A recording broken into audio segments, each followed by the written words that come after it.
Над головами тает, ветер дыхает, вязы пылью, забылись авиакрасив.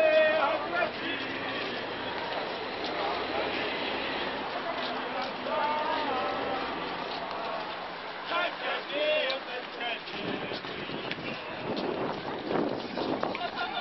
завтра.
Лошадский яр, Лошица, белая дача на Лошице – это адмысловое место мартириума нашего народа.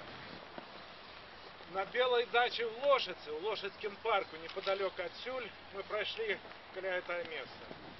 Находилась адмысловая команда НКВД, кудой адразу накіроўвалі пасля арешту ідэнтыфікацыі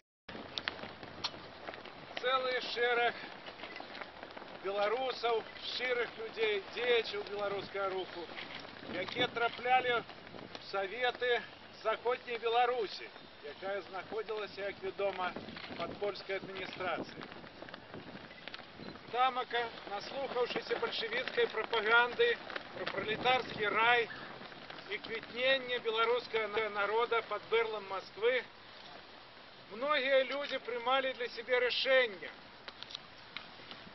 утечь в этот рай и переходили в советско-польскую межу. Одразу кидались в обдымки до помежников, до дежурных НКВДистов.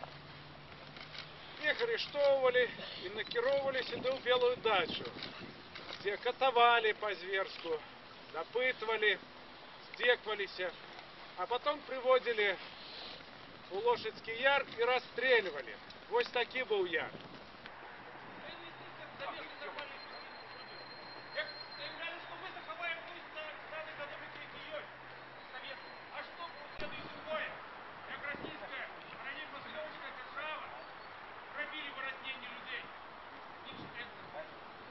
Частково забивали. А правда, хай пануе, и гэтак будзе. Жыве Беларусь! Живе!